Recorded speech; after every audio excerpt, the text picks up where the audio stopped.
Rasul Paulus itu dijanjikan sama Yesus. Ya, Rasul Paulus bilang apa? Sihir nggak akan kena kamu, racun nggak akan bisa kena kamu, kata Rasul Paulus. Nggak bisa, kata Rasul Paulus bilang gitu. Ya, buktinya ada nggak? Ada. Rasul Paulus nggak pernah kena sihir. Bahkan digigit ular saja Rasul Paulus gini, dalam nama Yesus sembuh. Karena Allah menyertai dia, janji Yesus ditepatin. Yesus menempati janjinya, dia akan menyertai orang percaya sampai akhir zaman. Nah, sekarang Nabi Muhammad termasuk orang percaya nggak? Muslim nggak? Muslim. Ya, berserah nggak? Orang yang berserah nggak? Ya. Nah, kalau berserah kenapa kena sihir? Makanya di sini kita berbicara, memberikan sebuah indikasi, ya, dari indikator, menerangkan sebuah indikasi. Pertanyaannya, Allah kamu ada atau tidak? Kalau Allah saya itu ada, mengapa saya bilang Allah saya itu ada? Karena dibuktikan, disertainya rasul-rasul itu tidak pernah kena sihir. Bahkan saya tidak pernah kena sihir, orang percaya tidak pernah kena sihir, tidak pernah kena ini. Karena apa? Allah kami menyertai kami dan dibuktikan Allah kami itu. Makanya apa? Kamu dengar, mujizat itu nyata. Ada lagu tuh, di saat ku tak berdaya. Orang Kristen bukan hanya bernyanyi saja, tapi memang merasakan kuasamu yang sempurna. Ketika ku percaya, mujizat itu nyata. Itu ada lagunya. Dan kami meyakini itu, dan terbukti gak kena sihir kami. Nah, itu menandakan Allah kami ada. Sekarang menandakan Allah kamu itu ada, kenapa kena sihir? Kenapa sampai diruqyah? Nabi-nabi terdahulu tidak pernah diruqyah. Saya aja nggak pernah diruqyah.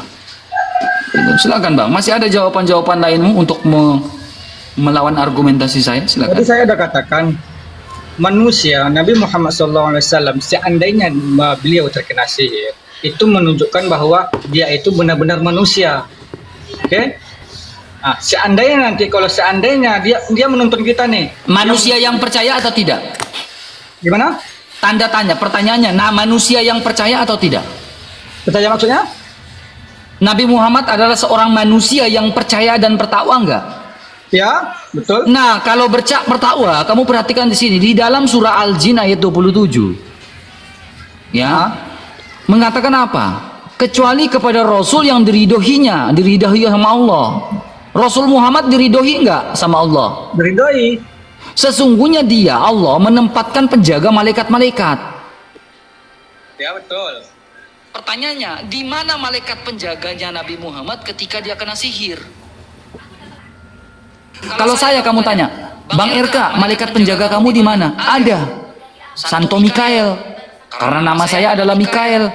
Saya punya malaikat penjaga enggak? Santo Mikael, doakanlah saya. Ya Tuhan, utuslah Santo Mikael, malaikat Mikaelmu untuk menjaga saya ketika saya dalam situasi apapun. Saya meminta seperti itu.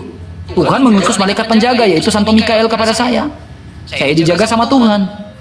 Nah, di mana malaikat penjaga ketika Nabi Muhammad kena sihir? Oke. Abang pernah nggak dengar sebuah kisah ketika Rasulullah SAW melakukan perjalanan ke Taif? Taif ya. Taif yang tempat jatuhnya Adam itu ya, menurut Ibnu Abi Hatim itu. Saya kurang tahu tentang terus. Tapi ketika Rasulullah SAW hijrah ke Taif, itu penduduk Taif itu tidak menerima. Sampai-sampai mereka melempar Rasulullah SAW sampai Rasulullah itu berdarah. Oke? Nah, di saat itu malaikat penjaga gunung datang kepada Rasulullah. Dia nggak ikhlas, nggak redo, Rasulullah itu dilempari sampai dia berdarah. Kata malaikat penjaga gunung, ya Rasulullah. Malaikat siapa itu Bang? Malaikat siapa yang penjaga gunung? Karena di dalam gereja Katolik itu ada berbagai macam malaikat. Malaikat Mikael, malaikat Gabriel, malaikat Santo Rafael, ya malaikat ada banyak. Malaikat apa itu yang penjaga gunung? Di dalam Islam, malaikat yang diketahui itu yang cuma dibilang namanya itu 10. Oke? Malaikat penjaga gunung nggak tahu siapa namanya, tapi yang di situ. Silakan. Dia mengatakan pada Rasulullah, kalau seandainya engkau izinkan Rasulullah, biar saya angkat gunung ini, saya timpahkan ke penduduk Taif. Diangkat gak gunungnya? Diangkat gak gunungnya? Kata Rasulullah, enggak. Mereka enggak harusnya gunungnya itu diangkat Bang. Nah, disitulah Bang. Bukti bahwa Allah itu maha kuasa Bang. Kenapa gunungnya nggak diangkat? Enggak. Kalau saya waktu itu bang, kalau saya hidup di zaman jahiliyah pada saat itu, saya langsung tanya, angkat aja gunungnya, biar mereka lihat gunung ini bisa diangkat. Bukti bahwa kekuasaan Allah. Disitulah perbedaan manusia bang dengan Rasulullah. Manusia yang berdosa dengan manusia yang masuk.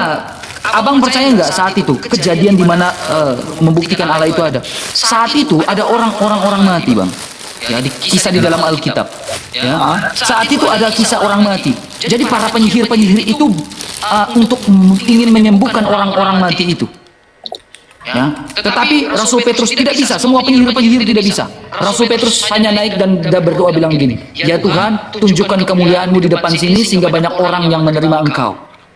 Rasul Petrus hanya bilang, bangunlah, bangun. Jadi orang pada saat itu ingin menguji Rasul Petrus. Tetapi Tuhan menyertai Rasul Petrus, akhirnya dia bisa memberikan mujizat membangkitkan orang mati pada saat itu juga Rasul Petrus dalam nama Yesus. Nah, kalau saya hidup pada saat itu, saya bilang coba sok, mangga, angkat gunung itu sebagai bukti sehingga tidak ada simpang siur cerita. Benar gunung itu diangkat. Silakan lanjut bang. Oke bang. Tadi saya bang mengatakan bahwasanya menunjukkan kekuasaan Allah, bahwa Allah itu nyata, ya kan? Nah, di dalam Al-Quran surat Qaf ayat 16 di situ dikatakan Qaf ayat 16. Surat apa? Qaf. Surat 50. Surah 50 ayat 16. Surah 50 ayat 16. 16.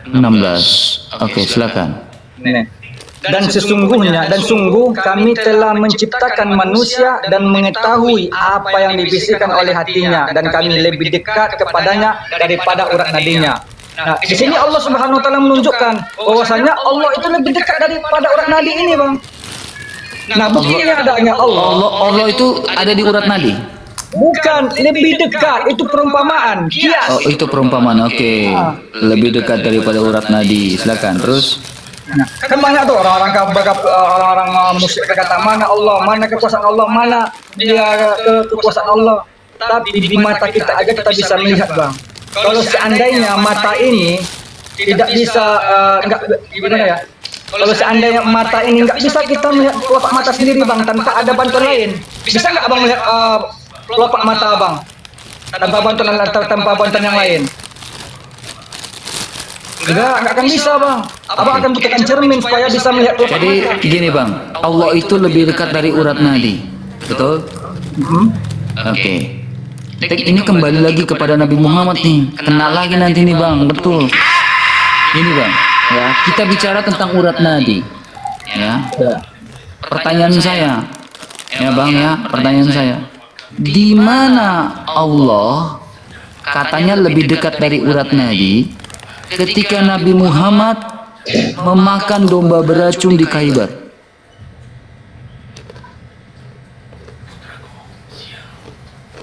Oke. Silakan. Di mana Allah ketika Nabi Muhammad memakan domba beracun di Khaybar? Tadi kan saya sudah katakan bahwa Katanya Allah itu lebih dekat dari urat nadi. Kalau Allah lebih dekat dari urat nadi, di mana Allah ketika Nabi Muhammad memakan domba beracun yang disediakan oleh seorang perempuan Yahudi, Zainab, ya, di Khaybar saat itu? Katanya Allah lebih dekat dari urat nadi. Ya betul. Tapi kalau masalah itu saya pernah dengar, tapi saya nggak terlalu. Nah, kau lihat baik-baik nih, teman. Ya, Sahih Bukhari 4428. Nabi dalam penyakitnya yang menyebabkan kematiannya sering berkata, wahai Aisyah, aku masih merasakan sakit yang disebabkan oleh makanan yang aku makan di Khaybar. Dan saat ini seolah-olah aortaku ini apa? Urat nadi, urat jantung terpotong karena racun itu. Makanya saya bilang, di mana Allah kalau memang dia dekat lebih dekat dari urat nadi? Di mana Allah ketika Nabi merasa aortanya terpotong? Di mana Allah? Ya, makanya ini kembali lagi pada kekuasaan Allah nih. Di mana Allah ketika Allah mengatakan lebih dekat daripada urat nadi? Di mana Allah ketika Nabi Muhammad merasa aortanya terpotong? Katanya lebih dekat daripada urat nadi. Di mana Allah ketika Nabi merasa aortanya terpotong karena domba beracun yang dia makan di Khaybar? Nah, itu kau kenal lagi itu teman. Keren. Kau kenal lagi. Kau kenal lagi di situ. Makanya kalau dengan saya selalu tunjukkan data itu. Allahnya di mana? Di mana malaikat penjaganya? Kan Rasul yang diridhoi, di mana malaikat penjaganya? Katanya Allah lebih dekat daripada urat nadi. Tetapi kau dengar baik-baik teman, ya, dengar baik-baik semuanya, ya, 3.100 orang ya. Janji Yesus itu abadi. Kenapa saya bilang janji Yesus itu abadi? Dia bilang apa? Aku akan menyertai engkau sampai akhir zaman. Nyata, dibuktikan dia menyertai orang percaya sampai akhir zaman. Apa buktinya? Ya, datanya Matius pasal 28. Jadikanlah semua bangsa muridku dan baptislah mereka dalam nama Bapa dan Anak dan Roh Kudus, dan aku akan menyertai engkau sampai akhir zaman. Ya, ada di situ. Apa buktinya Yesus menyertai manusia yang percaya sampai akhir zaman? Apa buktinya? Banyak buktinya. Banyak buktinya. Contohnya, kamu dengar baik-baik ya. Buktinya apa? Para rasul aja, dimulai dari para rasul. Ya. Para rasul pada saat itu, ya, jangankan dengan tangan, ya, ini Rasul Petrus, pakai sapu tangan saja bisa sembuh. Orang yang sakit bisa sembuh pakai sapu tangan, nggak usah pakai tangan, pakai sapu tangan sembuh. Rasul Paulus itu Rasul Petrus. Sekarang Rasul Paulus itu luar biasa dahsyatnya. Digigit ular tedung, digigit ular. Orang-orang di sekitar dia pikir bahwa kau bakal mati karena kau digigit ular. Tetapi pada saat itu apa? Dia hanya begini, tiup, dia tolak, dia bilang dalam nama Yesus sembuh. Sembuh. Orang-orang kaget, loh kenapa dia bisa sembuh padahal ular itu ular yang sangat mematikan. Kenapa Paulus bisa selamat? Karena apa? Yesus sudah memberikan pernyataan, aku akan menyertai engkau sampai akhir zaman. Dan orang Kristen saat ini disertai nggak sampai akhir zaman? Sangat-sangat disertai. Buktinya mana? Kamu lihat, teman, ya, kamu lihat segala inovasi-inovasi yang ada di dunia yang bermanfaat bagi dunia, itu yang dibuat itu adalah orang Kristen. Orang kafir yang kalian bilang kafir. Handphone yang kau lihat di depan kamu, orang kafir penemu nggak? Orang kafir. Toa yang kamu pakai di masjid, penemunya siapa? Orang kafir, orang Katolik, Athanasius, Santo Athanasius. Itu toa. Lampu yang kau pakai sekarang itu, orang kafir, Thomas Alva Edison. Itu salah satu bukti di mana janji Tuhan itu nyata, menyertai engkau sampai akhir zaman. Orang percaya disertai. Makanya apa? Di saat ku tak berdaya, kuasamu yang sempurna. Ketika ku berdoa, mujizat itu nyata. Itu. Oke, Mama. Silakan. Jadi kembali ke tema, ini kebenaran Isa, kebenaran dalam Isa itu. Jadi yang masalah yang tadi udah mau clearkan, selesaikan. Dah. Oke, saya hormati kamu. Silakan. Kamu percaya Yesus itu Isa atau bukan? Kita kembali. Kalau saya nggak percaya Yesus itu Isa, Yesus yang sama itu Isa, saya nggak percaya. Oke, sekarang berarti kalau kamu mengatakan Yesus itu bukan Isa, berarti ada dua sosok Isa. Saya nggak tahu dulu sosok Isa, tapi yang jelas Isa dan Yesus yang kami yakini bukan Yesus yang Anda sembah. Ya, berarti berbeda. Berarti ada dua sosok Isa. Ya, mungkin kalau begitu. Oke, sekarang kalau ada dua sosok Isa, mari kita buktikan mana yang tokoh fiktif, mana yang tokoh nyata. Oke, silakan Anda buktikan bahwa Isa yang Anda imani itu adalah tokoh yang bukan fiktif. Silakan. Kalau bisa, ya, kamu tutup kitab kamu, saya tutup kitab saya, ya, kita buktikan fakta eksternal, benar nggak tuh, Kak? Di luar dari kitab kita masing-masing. Jadi, bagaimana Isa ini kan manusia. Oke. Kalau manusia berarti bisa ada sejarah manusia kan? Ya. Ya. Nah, Isa Anda itu sejarah manusianya hidup di abad keberapa? Dia hidup Pakai sejarah. 1 sebelum Masehi. Sebelum Masehi data dari Oke, Nabi oke. Isa lahir sebelum 1 Masehi di Baitul Falah, di Oke. Baitul Laham, Palestina pada masa Raja Herodes Romawi. Oke, oke. Oke, itu Isa Al-Masih Anda? Ya, Oke, Isa Anda orang apa? Palestina pada saat itu adalah Israel ya. ya, Ya, menurut sejarah itu buku sejarah itu Filistin, Palestina itu Filistin. Filistin itu bagian dari Israel. Ketika Raja Daud ya berperang melawan Goliat, ya itu di Filistin. Ya karena Goliat orang Filistin. Gini bang, saya tanya kamu ya, berarti Isa ini orang Israel bukan orang Arab. bukan, dia bukan orang Arab, dia Israel. Oke, sekarang jangan pakai kitab kamu, ya.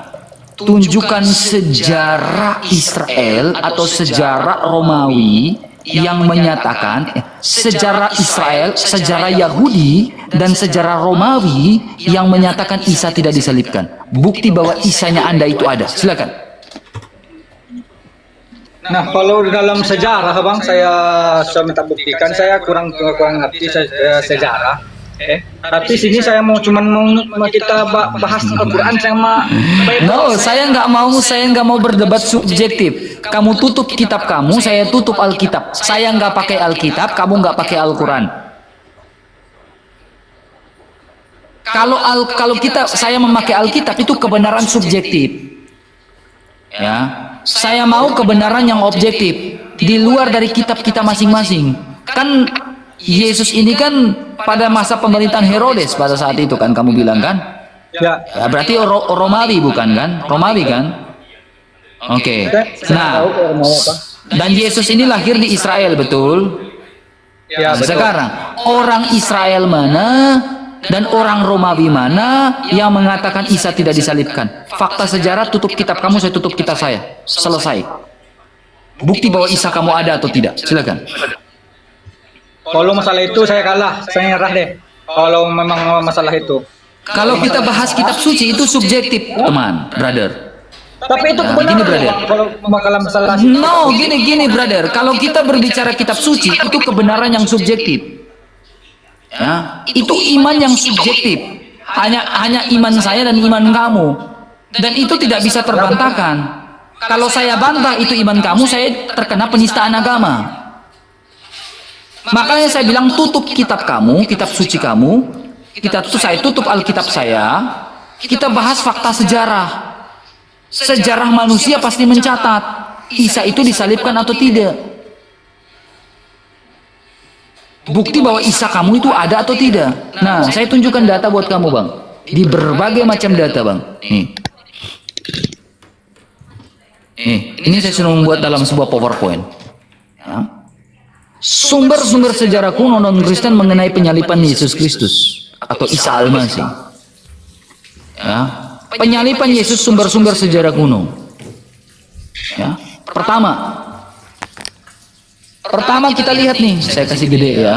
Ya biar yang di bawah juga bisa lihat. Ya. Pertama, ada seorang sejarawan. Ya. Sejarawan ini bernama Tacitus. Sejarawan Romawi, orang Romawi sendiri, abad pertama nih. Nah, ini Kristus asal muasal nama itu menderita hukuman berat di bawah pemerintahan Tiberius di tengah salah satu prokurator kami. Ya, Yesus Kristus dieksekusi oleh prokurator Pilatus. Ini dalam sebuah annals tulisan ya 15.44. Ya, Anda bisa cari dalam sebuah annalsnya Tacitus. Ya sejarawan Romawi yang mengatakan Yesus Kristus itu Isa Al-Masih itu disalibkan. Ini orang Romawi sendiri, bukan orang Arab. Karena Yesus disalibkan pada masa pemerintahan Romawi, sehingga orang Romawi memberikan sebuah pernyataan bahwa ini benar-benar Yesus yang disalibkan. Bukan orang Arab yang memberikan pemberitaan. Kemudian kedua, Marbar Serapion. Ya, Marbaban Serapion ini ya di Syria yang waktu itu merupakan salah satu provinsi Romawi. Kita lihat nih dalam sebuah manuskripnya itu manuskrip dari Marbar Serapion ini masih ada tersimpan di dalam di British Museum. Di dalam British Museum ini ia menuliskan dalam bahasa Syria kepada putranya juga yang bernama Serapion. Ya, dalam surat ini dia membandingkan dengan Sokrates, Pitagoras, dan Yesus yang mengalami perlakuan yang tidak adil dari orang-orang yang hidup sezamannya. Dihukum. Kemudian, selanjutnya, ini sejarawan yang paling terkenal sebelum abad pertama. Nama sejarawan ini siapa? Sejarawan abad pertama, Flavius Josephus.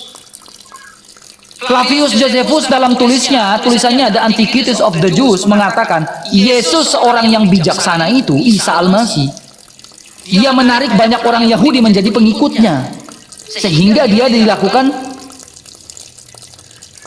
hukuman dari pemerintahan Pilatus. Bukan cuma itu, Bang. Lucianus dari Samosata. Lucianus dari Samosata ini dalam sebuah buku The Death of Peregrinus. Ya, ini sejarawan abad pertama juga. Ya. The Death of Peregrinus. Ini abad pertama mengatakan apa? Dia bilang apa? Dia adalah orang kedua yang masih mereka sembah hingga saat ini. Disalibkan.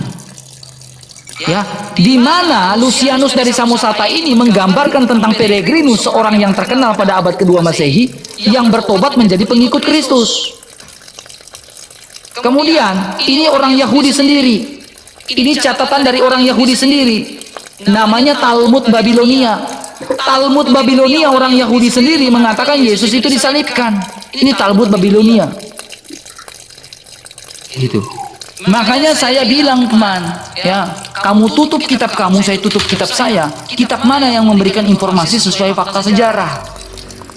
Hanya Alkitab yang bisa menginformasikan sesuai fakta sejarah. Kitab kamu, apakah kitab kamu itu berhubungan dengan fakta sejarah? Kalian pasti hanya mengatakan, oh pokoknya kitab saya udah ngomong kayak gitu. Nggak bisa gitu. Makanya saya bilang, ya, saya mengambil sebuah ungkapan yang menarik, ya, ungkapan yang menarik dari teman kita, ya, apologet kita juga, Pak Erben, ya, ketika berdebat dengan Ustadz Wafi tadi malam, cukup luar biasa. Ustadz Wafi nggak bisa buat apa-apa. Kenapa? Pak Erben bilang begini, kita menggunakan filosofi apa? Filosofi air. Ya, air itu semakin dekat. Karena apa? Ustadz Wafi membawa data tahun 1100-an. Makanya Pak Erben memberikan sebuah filosofi air. Apa filosofi air itu yang menurut saya sangat tertarik? Air kalau semakin dekat dengan mata air itu semakin jernih. Tetapi air yang semakin jauh dari mata air itu pasti sudah buram. Begitu juga informasi. Informasi dari abad pertama itu langsung dekat dengan mata air, tentu itu jernih, jelas. Tetapi kalau di luar, jauh daripada itu, sudah kotor, sudah kusam, sudah kabur.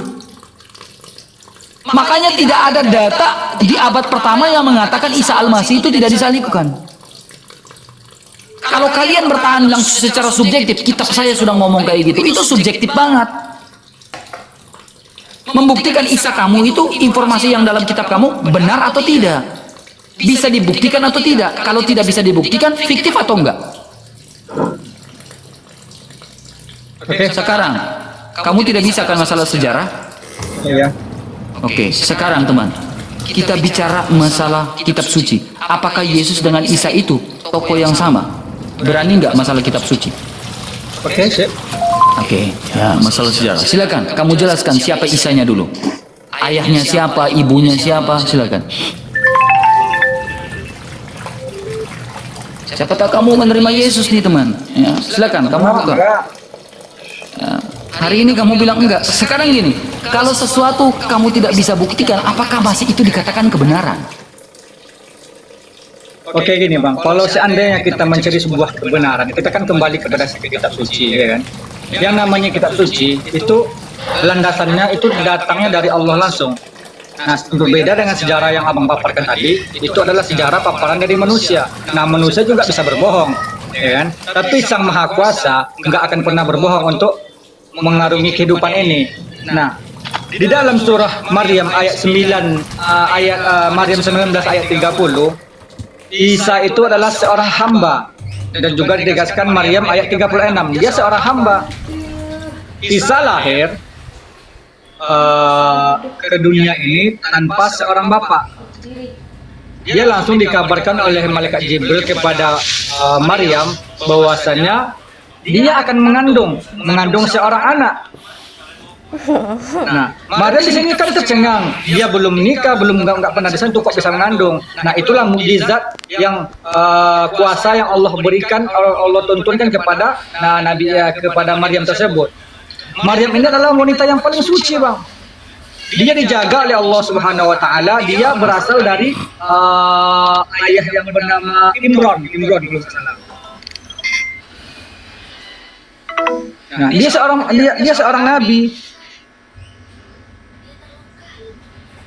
Nah, kalau berbicara tentang Isa di dalam Islam, Isa itu adalah seorang nabi yang diutus, yang memiliki, yang Allah anugerahkan itu berbagai macam mukjizat. Dia bisa menghidupkan orang mati, dia bisa menyembuhkan penyakit orang lumpuh, dia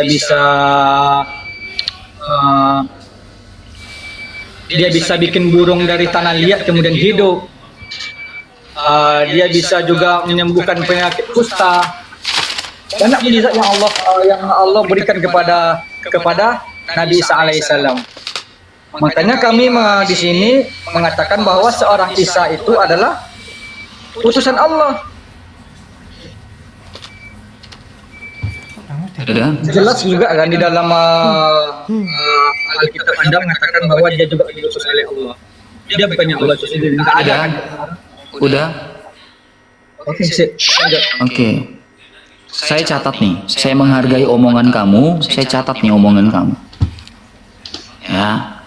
Saya menghargai omongan kamu. Saya catat nih omongan kamu. Saya menghormati kamu, teman. Ya. Jadi gini, teman. Ya. Poin pertama, tadi kamu bilang Allah tidak menipu. Karena itu firman Allah. Betul? Ya. Oke, sekarang kita buktikan dulu ya. Mau nggak? Tunggu dulu, Bang. Abang ceritakanlah tentang Isa yang... Iya, itu poin kedua. Karena kamu kan berbicara per poin. Saya tahu kok. Ini habis ini poin kedua adalah silsilah dari Yesus. Ya kan? Ini kan habis ini silsilah dari Yesus. Ada poin keduanya. Saya catat kok. Tetapi saya ikuti runutan perkataan kamu. Allah itu tidak tipu. Betul? Ya. Nanti saya aman, tenang aja. Nah, saya akan jelaskan ya. Saya nggak akan kabur ya. Saya pasti jelaskan menurut iman saya. Bukan kamu. Jadi gini, teman. Mau nggak kita membuktikan bahwa Allah ini tidak menipu atau jujur? Mau nggak? Enggak. Sini. Bisa nggak Abang ceritakan? Mau nggak kita membuktikan Allah ini menipu atau nggak menipu? Abang langsung keyakinan saya nih, Bang Hajar langsung. Coba ceritakan dulu. Mau nggak? Saya tanya mau atau tidak. Oke, nanti kita bahas. Oke. Makanya kita poin per poin nih, per poin. Ya, jadi enak nih selesainya satu persatu. Ya, baik. Enggak? Oke. Silakan kamu buka ya di dalam surat Al-A'raf ayat 96. Kita buktikan perkataan Allah ini benar atau tidak. Ya, kita buka perkataan Allah ini benar atau tidak. Coba kamu baca. Berilah aku pertolongan potongan-potongan besi hingga ketika potongan besi itu telah terpasang sama rata dengan kedua puncak gunung itu, dia Zulkarnain berkata, tiuplah api itu. Ketika besi itu sudah menjadi merah seperti api, dia pun berkata, berilah aku tembaga yang mendidih agar kutuangkan ke atasnya besi panas. Kamu lihat dari tafsir wajiznya, Zulkarnain sedang membangun apa? Kenapa sekarang cepat sekali tinggi? Kamu lihat tafsir wajiznya, Zulkarnain sedang bangun apa? Di sini nggak ada, Bang. Saya di sini nggak ada. Oke. Di situ Zulkarnain sedang membangun tembok besi kan? Tembok dinding dari besi kan? Ya. Kalau di tafsir wajiz dan juga tafsir tahlili, Zulkarnain sedang membangun tembok dari dinding dari besi kan? Oke. Kamu buktikan bahwa perkataan Allah ini benar nggak? Zulkarnain sedang membangun tembok dari dinding dari besi.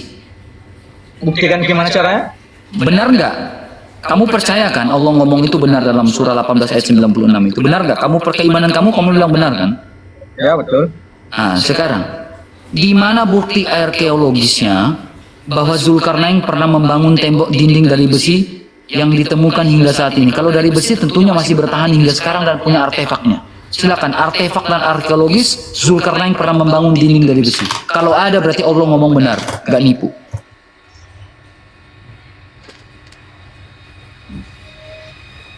Kalau ada yang Allah ngomong ini benar, gak nipu. Coba tunjukkan, buktikan bahwa Zulkarnain pernah membangun dinding dari besi. Di abad keberapa dan bukti arkeologisnya, bukti sejarahnya hingga saat ini masih ada atau tidak? Kalau benar ada bukti arkeologisnya, berarti yang Allah ngomong benar, gak nipu. Pertanyaan gini bang, jadi gini, pertanyaan abang ini sama seperti abang bertanya di dalam ayat Al-Quran kamu mengatakan bahwa akan datang seorang nabi. Nah, bisa nggak kamu buktikan? Mana buktikan? Sama seperti itu loh bang. Gini teman ya. Ya, ketika kamu berbicara tentang bukti, di mana buktinya bahwa Yesus itu disalibkan di Golgota? Saya tutup kitab saya buka fakta sejarah. Ya, ada fakta sejarah di sebuah bukit namanya Golgota, dan tempat Golgota itu didirikan sebuah gereja namanya Gereja Makam Suci. Ada. Ya. Lalu fakta-fakta sejarah yang sudah saya paparkan tadi, ada bukti artefaknya. Di mana bukti arkeologisnya? Nabi Musa pernah membelah lautan? Ada nggak? Ketika kita pergi ke Israel, ada kereta-kereta, sisa-sisa kereta-kereta berkudanya Fir'aun itu ada semua di situ. Ada bukti sejarahnya. Walaupun udah puluhan ribu tahun. Emang itu benar? Iya, di Israel itu kan ada. Makanya barang banyak orang yang pergi ke Holy Land, ke Mesir, lalu melihat semuanya itu ada. Ya. Makanya kemudian keduanya teman. Di mana buktinya ketika Al-Quran dalam surah 18 ayat 96 mengatakan Zulkarnain pernah membangun dinding dari besi, ya, bukti arkeologisnya dari abad ke-6 sampai hingga sekarang tentunya masih ada dong. Nabi Musa saja masih ada. Ada nggak? Kalau iya bilangnya, kalau tidak bilang tidak. Buktikan bahwa Allah kamu ngomong benar. Oke. Saya tanya dulu sama bang, abang percaya Al-Quran ini enggak? Saya akan percaya kalau kamu bisa buktikan bahwa Zulkarnain pernah membangun dinding dari besi. Nah, saya tanya, abang percaya nggak sama Al-Quran? Saya bahkan mu'alaf siang hari ini kalau kamu bisa membuktikan. Saya bakal syahadat malam hari ini, siang hari ini, dan saya syahadatkan semua orang Kristen yang nonton 3.200 orang ini untuk menjadi Islam kalau kamu bisa sanggup membuktikan Zulkarnain pernah membangun dinding dari besi. Abang nggak akan percaya karena apa? Saya bakal percaya perkataan Allah di dalam Al-Quran itu kalau kamu sanggup membuktikan, dan saya yang syahadatkan semua orang Kristen di sini bahwa Allah sanggup membuktikan bahwa Zulkarnain pernah membangun tembok dari besi. Kalau ada saya syahadat. Saya syahadatkan semua orang Kristen di sini. Di dalam surah Al-Baqarah ayat 2, zalikal Saya nggak bahas itu, teman. Saya katakan di dalam surah Al-Baqarah 2, zalikal kitab la raiba fi hudal lil muttaqin. Memang Alkitab ini bang, tidak ada keraguan padanya. Bagi siapa? Itu bagi orang-orang yang bertakwa. Nah, memang bagi abang ini pasti agak keraguan karena abang bukan orang-orang. Kamu dengar baik-baik ya, kamu dengar baik-baik. Saya harus bercerna dulu. Semua itu harus ada buktinya. Ya, saya itu kalau saya membahas Alkitab itu kebenaran subjektif. Sangat-sangat subjektif. Saya nggak butuh kebenaran yang subjektif, saya butuh kebenaran yang objektif. Makanya saya tanya, saya bakal mu'alaf siang hari ini, saya bakal syahadat, dan saya syahadatkan semua orang Kristen yang ada nonton saya pada siang hari ini, kalau kamu sanggup membuktikan bahwa Zulkarnain pernah membangun tembok dari dinding dari besi. Kalau tahu bilang tahu, kalau tidak bilang RK, saya cari dulu. Saya lebih menghormati. Saya lebih respect kayak gitu, Pak. Saya lebih respect kayak gitu, ya. Kemudian, saya suka yang kayak gitu. Saya nggak akan lanjut lagi. Ya, kalau kamu ngotot, saya lanjut terus gitu. Ya, kemudian kedua, ya, saya jelaskan tentang ayah dan ibu, ya. Ayah dan ibu Yesus, ya, Katolik. Ya. Saya nggak ambil dari Alkitab, ya. Tapi saya mengambil dari sebuah sejarah dan tradisi gereja. Karena kalau saya mengambil dari Alkitab itu sangat subjektif. Ya. Nih, siapa Yesus Kristus? Yesus Kristus memiliki ibu yang bernama Bunda Maria, ya, itu ibu secara kemanusiaan. Dan seorang ayah yang dibenarkan secara hukum Yahudi, yaitu Santo Yusuf atau Santo Yosef. Itu dibenarkan secara hukum, ya. Sekarang yang menjadi pertanyaannya adalah siapa? Kita harus tarik ulur nih silsilah nih. Ya. Siapa yang menjadi ayah dan ibu dari Bunda Maria? Nah, apakah sama dengan Islam? Ini saya nggak ngambil dari Alkitab, tapi saya mengambil dari sebuah tradisi gereja. Sumbernya bisa dipercayai. Ya. Langsung Alkitab lah bang, biar asik. Enggak. Saya orangnya sangat subjektif, ya, sangat objektif, gak mau subjektif. Santa Ana dan Yoakim adalah orang tua kandung Santa Perawan Maria, Bunda Yesus Putra Allah. Jadi ibu ayah dan ibu dan dari Bunda Maria adalah Santa Ana dan Santo Yoakim. Oke, Santa Ana dan Santo Yoakim. Ya, ini data tradisi suci, tradisi gereja mencatat semuanya itu. Tadi Anda mengatakan, ya, dan Yesus Kristus kami, Anda sempat menyinggung bahwa dia adalah utusan. Betul, betul sekali. Dalam konteks kristologi, ilmu tentang kristologi ada 3 jabatan. Jabatan sebagai imam, raja, dan nabi. Ya, makanya ketika Yesus Kristus lahir, ya, para raja-raja itu memberikan sebuah hadiah, yaitu emas, kemenyan, dan mur. Emas, kemenyan, dan mur ini memiliki makna teologis. Ya, makna sebagai imam, raja, dan nabi. Makanya diberikan hadiah emas, kemenyan, dan mur. Ketika kamu mengatakan apakah Yesus nabi? Yes, Yesus itu nabi. Nah, karena dia adalah firman Allah yang keluar dan diutus oleh Sang Bapa, makanya dia adalah Sang Nabi. Dia adalah Nabi yang diutus. Tetapi menurut Pirkei de Rabbi Eliezer, ya, menurut pandangan orang Yahudi dalam sebuah Talmud, Pirkei de Rabbi Eliezer mengatakan Mesias atau Kristus itu sudah ada sebelum sejarah dunia itu ada. Sejarah manusia ada itu sudah ada. Ya. Jadi dia sudah ada sebelum dunia dijadikan, dia sudah ada. Ya. Bahkan dia bercakap-cakap dengan orang-orang di dalam Taurat. Bahkan Nabi Musa, bahkan Abraham, dia bercakap-cakap dengan mereka. Ya. Itu menurut pernyataan dari Pirkei de Rabbi Eliezer. Itu pandangan orang Yahudi. Kristus sudah ada. Selaras dengan perkataan Yesus yang mengatakan sebelum Abraham menjadi ada, aku telah ada. Yesus Kristus diutus oleh Sang Bapa karena dia adalah firman yang keluar dari Sang Bapa. Itu kristologi.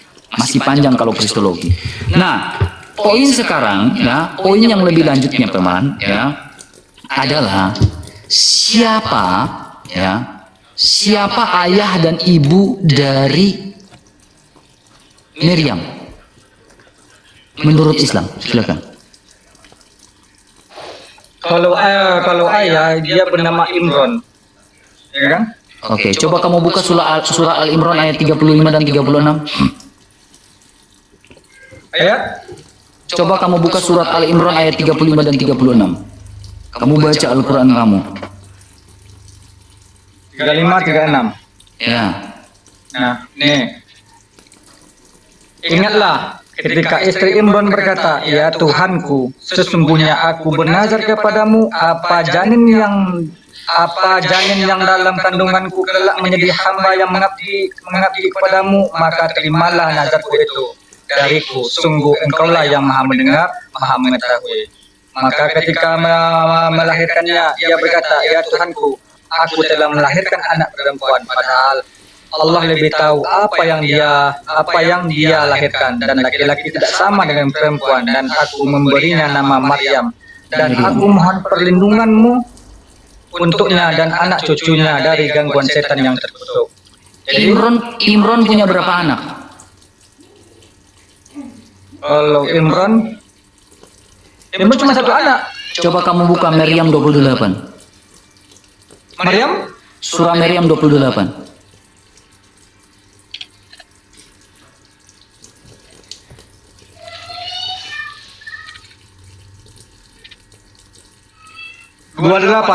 Ya, Maryam 28.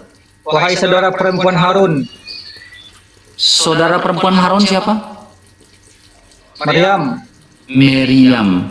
Oke. Apakah Harun ayahnya adalah Imron? Sebentar, ayahmu bukan seorang yang buruk sekarang ini, dan bukan seorang perempuan berzina. Ya. Apakah Harun punya ayah namanya Imron? Enggak. Harun punya saudara namanya siapa? Kamu bukan seorang buruk karena yang ada di bumi, bukan. Harun punya saudara perempuan namanya siapa?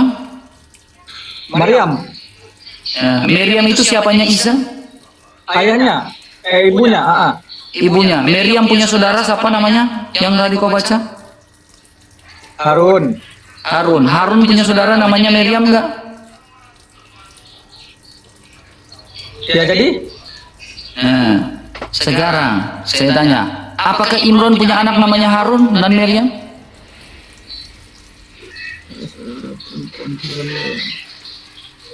wahai saudara,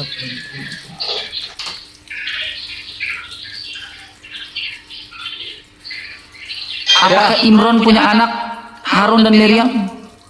mungkin Oke, mungkin. Sekarang, menurut yang kau baca, Nabi Musa punya saudara namanya siapa? Harun. Harun. Oke. Isa memanggil Nabi Musa dengan sebutan apa?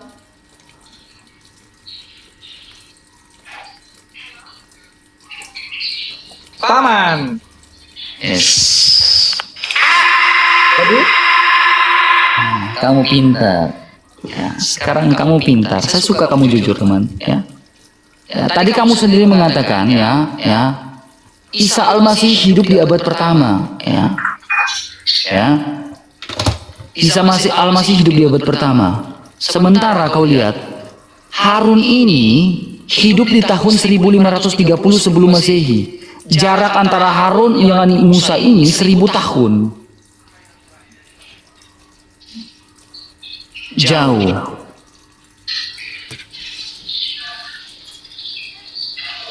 Apakah tidak tertukar, teman? Apakah di mana pertanyaan saya gini, teman? Ya, kamu harus buka pikiranmu, ya. Kamu harus buka pikiranmu. Pertanyaan saya itu simple, teman. Ya, kamu harus buka pikiranmu. Simpelnya apa, teman? Ya. Di mana Nabi Isa Al-Masih ketika Nabi Musa membelah lautan? 40 hari ketika dikejar oleh bangsa Mesir. Paman, Firaun sedang mengejar kita, paman. Di mana perkataan Isa itu? Paman, di mana paman Musa atau paman Nabi Musa? Itu Firaun sedang mengejar kita. Cepat belahlah lautan itu, paman.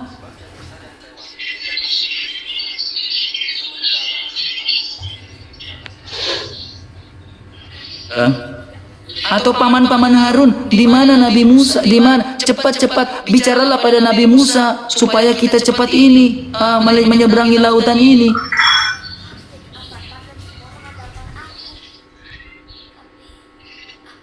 ya, Selamat datang di kebenaran. Halo, selamat datang di kebenaran semuanya. saya kurang memahami ini, Bang. Nanti saya kaji dulu. Selamat datang di kebenaran, teman. Nggak ada kebenaran. Saya katakan tadi, Selamat datang di kebenaran. begini, Yesus Kamu mengajak. nangkap nggak yang saya bicarakan ini? Ya, Oke, sekarang gini, saya buka di dalam Taurat biar kamu paham. Ya. Tauratnya Nabi Musa, ya. Anda yakin itu Taurat Nabi Musa? Ya, saya yakin. Ya, karena ini orang Yahudi saja masih memakai sampai saat ini. Ya. Orang Yahudi saja memakai itu sampai saat ini. Ya. Di dalam kitab Bilangan, ya pasal 26 ayat yang ke-59. Ya. Kamu lihat baik-baik ini, teman-teman. Temannya. Memang Imron memiliki anak. Istri dari Imron ini adalah Yokebed, ya, anak perempuan Lewi yang dilahirkan di Mesir, bagi Lewi di Mesir, ya. Dan Imron ini memiliki anak perempuan, yaitu Nabi Musa, Miriam, tetapi bukan Miriam ibu Yesus. Miriam ini bukan Miriam ibu Yesus. Jadi Imron ini melahirkan Harun, Nabi Musa, Imam Harun, Nabi Musa, dan Miriam, tetapi bukan Miriam ibu Yesus. Di dalam Taurat Musa ada yang namanya Miriam juga. tetapi bukan Miriam ibunya Isa Al-Masih, ya, melainkan Miriam saudaranya Nabi Musa dan saudaranya Harun, bukan ibunya Yesus Isa Al-Masih. Makanya saya bilang teman, ketika kamu ingin mencari kebenaran, carilah kepada orang yang benar, belajarlah kepada orang yang benar, belajarlah kepada orang yang mengerti, sehingga kamu tidak menjadi bingung. Kamu jujur, kamu bingung dari tadi. Saya tidak pernah dengan secara sengaja ingin buat kamu bingung, tapi saya ingin membuat kamu mengerti.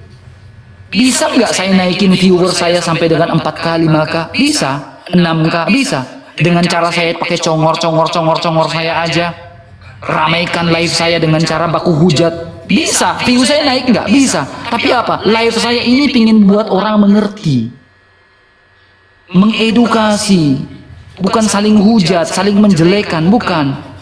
Tetapi saya ingin buat kamu mengerti, bukan membuat kamu merasa sakit hati atas ucapan saya. Enggak, saya enggak sakit hati. Jujur saya katakan Anda bikin saya bingung dan itu akan jadi pelajaran bagi saya. Oke? Kamu cari tahu. Ya, saya akan cari tahu nanti. Kalau kamu tanya yang banyak hal lagi, masih banyak hal yang akan saya singkapkan.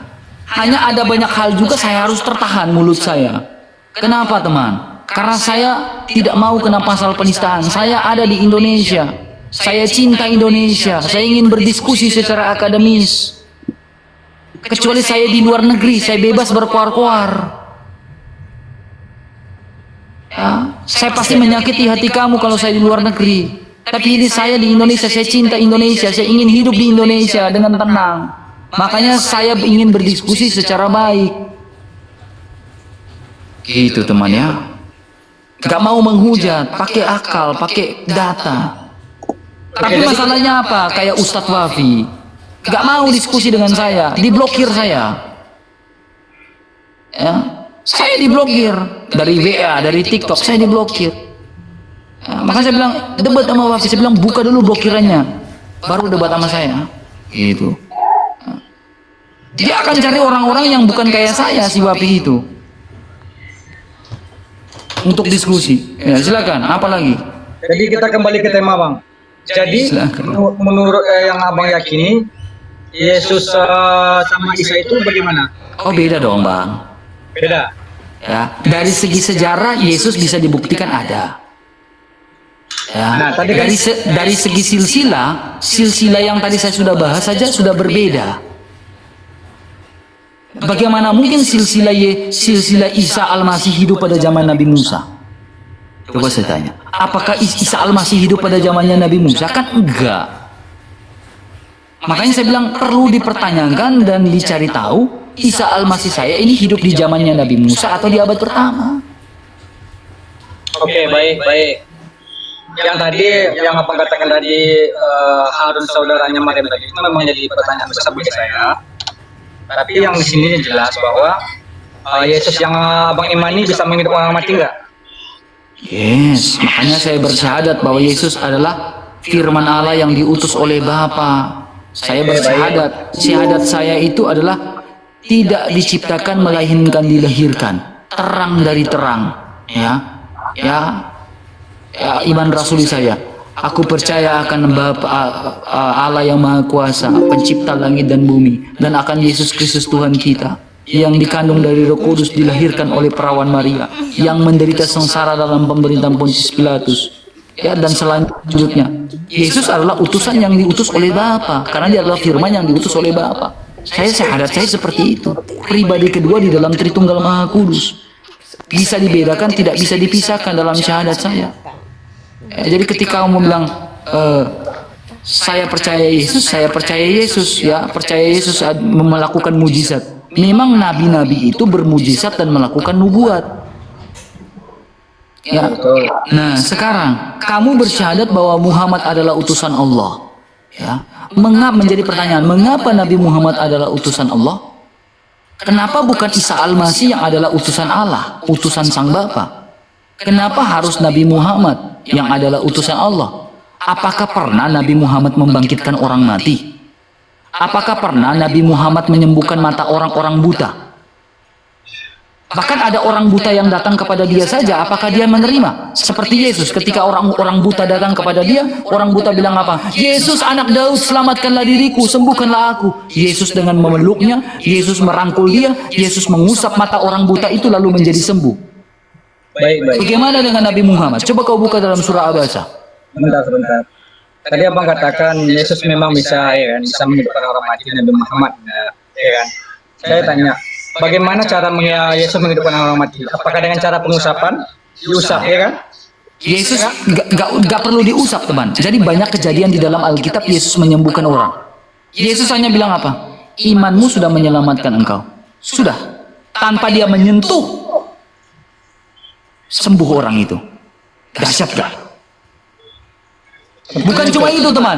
Ya, tanpa dia menyentuh dengan tangan saja, dia bilang imanmu sudah menyelamatkan engkau. Sembuh. Bahkan ketika Yesus sedang berjalan, ada cerita lagi.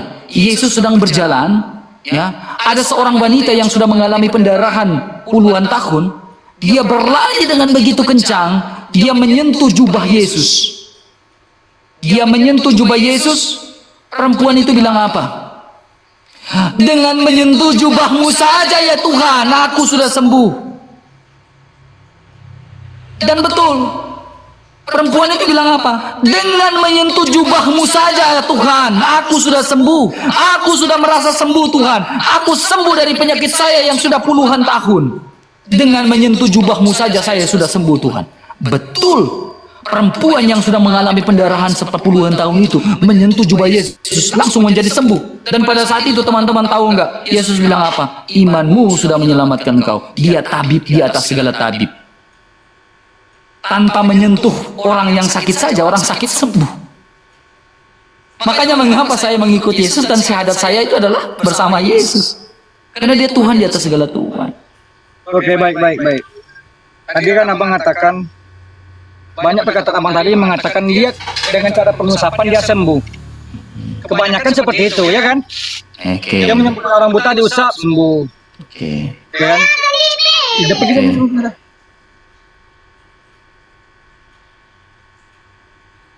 Oke. Nah, ya, tapi abang lebih tahu nggak? Ada seorang nabi tanpa dia menyentuh, dia cuma memerintahkan, bisa menghidupkan yang lebih mati. Buka dalam surah Al-Baqarah ayat 260. Ah. Dia lebih hebat dari Isa. Oke. Dia lebih hebat dari Sekarang Yesus. saya bukakan data buat kamu ya teman ya. Ini buku lagi nih. Ini Sirah Nabawiyah Ibnu Hisham. Sebentar bang, sebentar. Silakan kamu jelaskan. Makanya kamu jelasan buru, cepat jelaskannya cepat gitu biar saya buka datanya juga cepat. Oke. Di dalam surah Al-Baqarah ayat 260 dikatakan, dan ingatlah ketika Ibrahim berkata, ya Tuhanku, perlihatkanlah kepadaku bagaimana engkau menghidupkan orang mati. Maka Allah berfirman, belum percayakah engkau wahai Ibrahim? Kata Allah, aku percaya, tapi agar hatiku tenang dan mantap. Kata Ibrahim. Allah berfirman, kalau begitu ambillah 4 ekor burung, lalu cincang-cincang olehmu, kemudian engkau letakkan di atas masing-masing bukit yang berbeda. Kemudian panggillah mereka. Niscaya mereka akan datang kepadamu dengan segera. Nah, di sini membuktikan bahwa Nabi Ibrahim juga bisa menghidupkan burung. Caranya lebih dahsyat daripada Isa. Nabi Isa menghidupkan manusia yang telah mati utuh, ya kan? Pertanyaan saya. Sebentar bang. Sedangkan Ibrahim itu lebih canggih. Dia cincang-cincang dulu burung 4 potong, dan setiap potongan itu ditaruh di atas gunung, di atas bukit yang berbeda-beda. Kata Allah, kalau engkau nggak percaya, panggil, dia akan datang. Dan terjadi bang. Burung itu terbang, ya kan? Dia lebih hebat daripada Yesus yang Anda kira. Sekarang kenapa kamu nggak syahadat Ibrahim adalah utusan Allah? Saya tanya Muhammad pernah nggak melakukan seperti itu? Nah, gini, di dalam Islam, setiap nabi kalau Muhammad pernah melakukan mujizat, bolehlah kau bersyahadat Muhammad adalah utusan Allah. Sedangkan Muhammad pernah nggak melakukan mujizat seperti Ibrahim? Oke, sebentar bang ya, sebentar. Nah, di dalam Islam, Allah Subhanahu wa taala mengutus seorang nabi, seorang utusan itu menurut bagaimana keadaan kaum itu. Misal pada zaman kaum Nabi Nuh itu peradaban udah ada, ya kan? Makanya Allah mengutus Nabi Nuh kemudian membuat sebuah betara yang sangat luar biasa. Nah, Allah utus Nabi Musa kepada suatu kaum yang kaum itu identik dengan ilmu sihir. Nah, makanya Allah Subhanahu wa taala anugerahkan kepada Musa itu melebihi ilmu sihir. Sebagai mukjizat, tongkat bisa berubah jadi ular, tongkat bisa membelah lautan. Ya kan? Nah, ketika Allah mengutus Isa alaihissalam di dalam ajaran kami, itu pada Nabi Isa diutus, itu masalah semua penyakit di situ kalau gimana ya? Pada masa Nabi Isa diutus, itu ilmu kedokteran sangat luar biasa. Nah, makanya ketika Nabi Isa diutus itu, Allah anugerahkan mukjizat bisa menghidupkan orang mati, bisa menyembuhkan orang buta dari lahir, bisa menyembuhkan penyakit kusta. Karena pada zaman itu kedokteran sangat luar biasa. Nah, berbeda dengan pada zaman Nabi Muhammad SAW diutus. Peradaban pada zaman Nabi Muhammad diutus itu mereka lebih mengutamakan